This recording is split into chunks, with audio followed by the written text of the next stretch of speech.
IDTV మన ఉనికి మన వాణి. జూబ్లీహిల్స్లో ప్రజలు ఎట్లా ఆదరిస్తున్నారు మేడం బై ఎలక్షన్? ప్రజలందరూ ఎవరింటి పైన కేసీఆర్ని గుర్తు చేసుకుంటున్నారు. 2 సంవత్సరాలు ఈ గవర్నమెంట్ వచ్చిన తర్వాత ఏ విధంగా భ్రష్టు పట్టించింది, ఏ విధంగా పాలనను గాలికి వదిలేసింది అనేది ప్రజలు గమనిస్తున్నారు. ఏ ఇంటికి వెళ్ళినా కేసీఆర్ని బొడగొట్టుకొని తప్పు చేసినామమ్మ, కేసీఆర్ మళ్ళీ రావాలా, కేసీఆర్ రావాలంటే సునీతమ్మకి వేస్తామని వాళ్ళే గట్టిగా చెప్తా ఉన్నారు. రెండవది, గోపీనాథ్ గారు బాగా మాతో పరిచయం, మా ఇంటికి వచ్చేవాళ్ళు, మాతో మాట్లాడేవాళ్ళు, డెవలప్మెంట్ చేసేవాడు. కాబట్టి గోపీనాథ్ వాళ్ళ కుటుంబానికి ఉంటామని కూడా గుర్తు చేసుకుంటున్నాం. మూడో అంశం ఏంటంటే, ఈ ప్రభుత్వం వచ్చిన తర్వాత కేసీఆర్ గారు ఇచ్చిన పథకాలను ఒక్కొక్కటి తీసేస్తున్నాడు తప్పిస్తే కొత్తగా చేసింది ఏమీ లేదు, ఇంకా భ్రష్టు పట్టిస్తుండే అనేది. ఇప్పుడే ఒక ఇంటికి పోయినాను, ఆ అమ్మ చెప్తుంది, 4 పిల్లలు మా దగ్గర ఉద్యోగాల కోసం చూస్తున్నారు. ఏ కంపెనీకి పోయినా కంపెనీలో ఉద్యోగాలు లేవు, తీసేస్తున్నామని చెప్తున్నారు. ఉన్న ఉద్యోగాలనే తీసేస్తామంటున్నారు.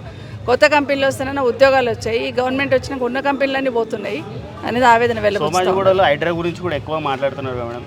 సోమాజిగూడలో మొన్న వెళ్ళినప్పుడు రోడెంబడి ఉన్న వాళ్ళందరినీ కూడా 30-40 ఏళ్ళ నుండి ఉన్న వాళ్ళందరినీ, స్ట్రీట్ వెండర్స్ అందరినీ కూడా హైదరాబాద్ వచ్చి లాగి పడేస్తూ ఉన్నారు, ధ్వంసం చేసేస్తూ ఉన్నారు.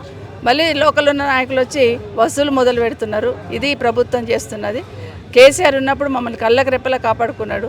స్ట్రీట్ వెండర్స్కి ప్రత్యేకంగా ఏదైనా షెల్టర్ ఏర్పాటు చేసి మమ్మల్ని స్ట్రీట్ వెండర్స్ని తీసేసి తప్పిస్తే రోడ్డు మీద పడేయలేదు. మళ్ళీ కాంగ్రెస్ పార్టీ కోటేస్తే హైడ్రాని తీసుకొస్తారు, నాశనం పట్టిస్తారు.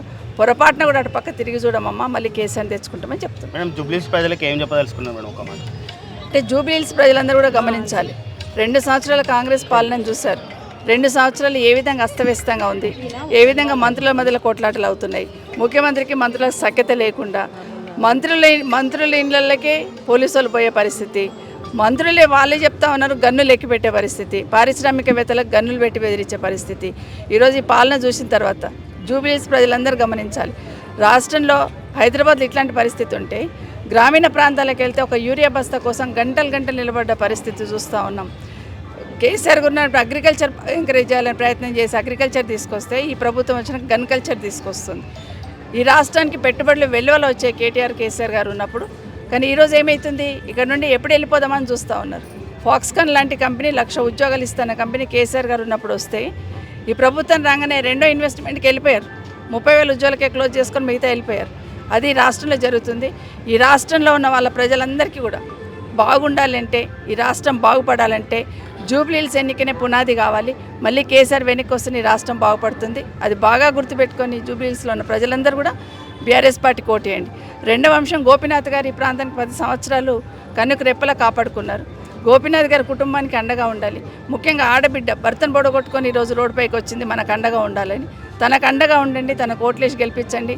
తనకన్నింటినీ కూడా అపహాస్యం చేస్తుంది కాంగ్రెస్ పార్టీ. భర్త చనిపోయి తను బాధపడుతూ ఉంటే దాన్ని కూడా నటనను అపహాస్యం చేస్తుంది. కానీ మహిళా సోదరి మనందరూ గుర్తుపెట్టుకొని, పేరుకు మహిళలు కోటీశ్వరులని చెప్తున్నారు తప్పిస్తే ఒక్క కోటీశ్వరులను చేసింది లేదు.